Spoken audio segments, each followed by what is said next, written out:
Saya nak tanya, apakah jaminan selepas pindahan ini bahawa terdapat good governance dalam LTAT dan bagaimana untuk memastikan supaya tidak ada campur tangan politik dalam pengurusan LTAT ini?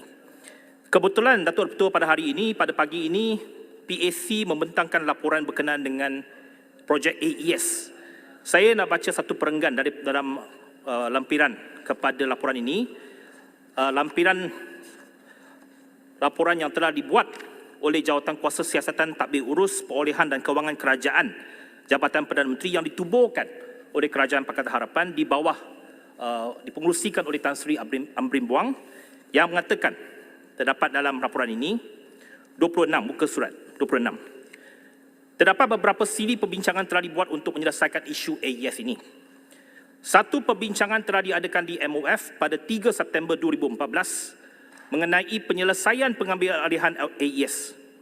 Perbincangan berkenaan telah dipengerusikan oleh Yang Berhormat Perdana Menteri dengan dihadiri Menteri di Jabatan Perdana Menteri, Menteri Kewangan II dan Menteri Pengangkutan yang pada ketika itu disandang oleh Yang Berhormat Sembrung. Perbincangan ini tidak mempunyai minat mesyuarat dan memutuskan supaya LTAT mengkaji cadangan pengambilan alihan AES. Berdasarkan mesyuarat panel peraburan LTAT, cadangan supaya LTAT mengambil alih, walaupun dipadamkan di sini dalam prioriti, mengambil alih syarikat Beta Tegap dan Etes adalah daripada Yang Amat Berhormat Perdana Menteri, iaitu Pekan pada ketika itu, yang berpandangan bahawa LTAT adalah sebuah Government Linked Investment Company, GLIC, dan lebih diterima oleh rakyat berbanding sekiranya syarikat MKD mengambil alih kedua-dua syarikat itu yang boleh menyebabkan kerajaan dituduh cuba melaksanakan bail-out. Kalau MKD ambil alih, bail-out. LTAT bukan bail-out. Jadi apa yang laporan ini merumuskan ialah bahawa terdapat campur tangan politik di peringkat yang tertinggi oleh Pekan pada ketika itu sebagai Perdana Menteri supaya menggunakan dana LTAT untuk menyelesaikan masalah yang dihadapi oleh kerajaan. Saya tahu bab ini, Yang Berhormat Perdana Menteri, sebab pada ketika saya menjadi Menteri Pengangkutan, saya yang mencadangkan supaya bagaimana kita nak menyelesaikan masalah ini sebab kita tahu LTAT dimangsakan. Kerajaan pada ketika itu, Perdana Menteri Pekan menggunakan LTAT untuk bayar 555 juta kepada dua syarikat kroni ini yang sudah mengambil wang itu tanpa apa-apa aset yang ditinggalkan untuk LTAT. Apa aset dia? Ada 45 buah kamera AES. Satu kontrak yang tinggal 3 tahun untuk mengutip saman. Tetapi penuh dengan masalah, ada implikasi perundangan, tak boleh kutip saman dan sebagainya.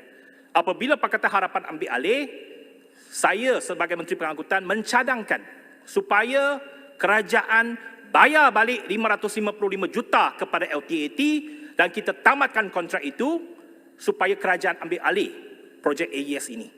Dan batalkan semua saman kepada semua yang menerima saman itu. Yang bernilai 435 juta, lebih 4 juta saman yang kita batalkan.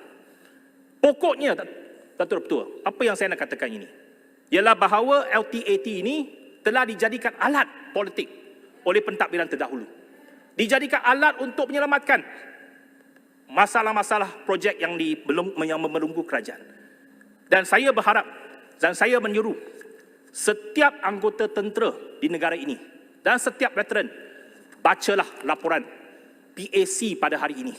Baca setiap muka surat dan boleh rumuskan pentadbiran mana yang menggadaikan kepentingan LTAT, pentadbiran mana yang menyelamatkan kepentingan LTAT. Yang Berhormat Timbalan Menteri, Menteri Pengangkutan DAP lah yang selalu dimomok-momokkan oleh pihak sana. Kononnya kita anti Melayu yang mencadangkan 555 juta dibagi balik kepada LTAT disokong oleh Kota Raja. Kalau tanpa keputusan daripada Kerajaan Pakatan Harapan, 555 juta ini telah hangus dan para tentera akan menghadapi masalah. Saya ada satu persoalan. Kita lihat kemarin Perdana Menteri telah pengurusikan satu kempen permulaan persediaan jentera kempen di Selangor, di mana salah satu perkara yang telah diucapkan oleh beliau adalah ahli-ahli parlimen ataupun menteri-menteri DAP yang mengganggu ataupun boleh menggugat kestabilan politik di negara kita dan mungkin juga boleh menggadaikan hak orang-orang Melayu. Apakah pendapat Yang Berhormat berkenaan Ya, kenyataan betul. ini? Memang kita menggugat kestabilan politik UMNO. Kerana kita bertindak atas kepentingan semua, termasuk Melayu, termasuk Bumiputera, termasuk anggota tentera, termasuk institusi-institusi yang penting dalam negara ini, iaitu LTAT. Ini rekod. LTAT bukan saja AES kita selamatkan 555 juta untuk LTAT.